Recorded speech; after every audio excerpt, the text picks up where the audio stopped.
नमस्कार दोस्तों, आप देख रहे हैं HND न्यूज चैनल। आज की प्रमुख खबर में हम बात करेंगे लेबनान और इजराइल के बीच जारी गंभीर संघर्ष की। इजरायली सेना जिस तरह से लेबनान पर विनाशकारी हमले कर रही है, यह साफ संकेत है कि हिजबुल्लाह का अंत निकट आ रहा है। इजराइल के इन हमलों से हिजबुल्लाह की हालत वही हो रही है जो हाल ही में गाजा में हमास की हुई थी। सिर्फ 4 दिनों के भीतर ऑपरेशन के दौरान इजरायली रक्षा बलों IDF ने हिजबुल्लाह की लगभग 90% लीडरशिप को खत्म कर दिया है और उसकी आधी सैन्य शक्ति को बर्बाद कर दिया है। इजराइल को इतनी बड़ी कामयाबी इसलिए मिली क्योंकि IDF ने हिजबुल्लाह पर एक दिन के भीतर ही सैकड़ों करोड़ रुपए के मिसाइलों की बारिश कर दी।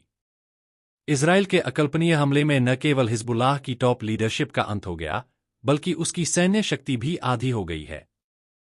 इजराइल और अमेरिका का दावा है कि ऑपरेशन नॉर्दर्न एरो की वजह से हिजबुल्लाह का आधा सैन्य इंफ्रास्ट्रक्चर तबाह हो चुका है। इजरायली सेना का कहना है कि उन्होंने एक ही दिन में लेबनान में 1500 करोड़ की मिसाइलें दागी हैं। IDF की रिपोर्ट के मुताबिक अब हिजबुल्लाह की टॉप लीडरशिप में सिर्फ 3 प्रमुख लोग बचे हैं: हिजबुल्लाह के चीफ हसन नसराल्लाह, दक्षिणी मोर्चे के कमांडर अली कराकी और बद्र यूनिट के हेड अबू अली। बाकी के 18 प्रमुख नेताओं का अंत इजरायली हमलों में हो चुका है। इसके साथ ही इजराइल ने हिजबुल्लाह की आधी सैन्य शक्ति को भी तबाह कर दिया है।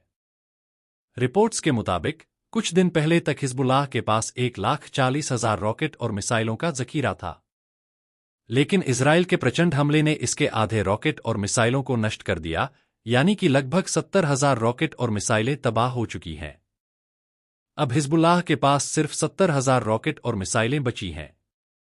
IDF का दावा है कि उन्होंने हिजबुल्लाह के 50% हथियारों को नष्ट कर दिया है, लगभग 50% रॉकेट लॉन्च पैड्स को तहस-नहस किया है और 60% ठिकानों को मलबे में तब्दील कर दिया है। माना जा रहा है कि लेबनान में अब इजराइल के हमले का अगला चरण शुरू होने वाला है। इजरायली सेना दक्षिणी लेबनान को खाली करवा रही है। IDF ने फिर से चेतावनी दी है। पर्चियां गिराई गई हैं जिनमें लोगों से कहा गया है कि जल्द से जल्द दक्षिणी लेबनान को छोड़ दें। इजराइल के प्रधानमंत्री बेंजामिन नेतन्याहू ने लेबनान के लोगों को अंतिम चेतावनी दी है कि यदि उन्होंने हिजबुल्लाह को अपने घरों में मिसाइलें और बारूद रखने की अनुमति दी तो उनके घरों को पूरी तरह नष्ट कर दिया जाएगा। दूसरी ओर लेबनान में IDF द्वारा गिराई गई पर्चियों से हड़कंप मचा हुआ है। इन पर्चियों में एक QR कोड भी है जिसे स्कैन करके लोग यह पता लगा सकते हैं कि उन्हें किस इलाके को खाली करना है और कहां जाना है। लेकिन हिजबुल्लाह ने लोगों से अपील की है कि वे इस QR कोड को स्कैन न करें। हिजबुल्लाह का दावा है कि यह एक खतरनाक साजिश हो सकती है जिसके जरिए इजराइल उनके फोन हैक कर उनकी जानकारी हासिल कर सकता है, जिसका इस्तेमाल हमलों के लिए किया जाएगा। दहशत के माहौल में लोग दक्षिणी लेबनान छोड़ रहे हैं और ऐसा माना जा रहा है कि इजरायली सेना जल्द ही हिजबुल्लाह के खिलाफ ग्राउंड ऑपरेशन शुरू कर सकती है। लेबनान में युद्ध का विस्तार जिस तरीके से हो रहा है, वह इस बात का संकेत है कि अरब में एक बड़ा महासंग्राम शुरू हो चुका है। आगे बढ़ते हुए लेबनान के हालात हर पल और बिगड़ते जा रहे हैं।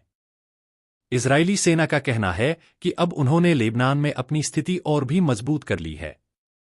उनके हवाई और जमीन से किए जा रहे हमलों ने हिजबुल्लाह की रणनीतिक क्षमता को काफी हद तक कमजोर कर दिया है।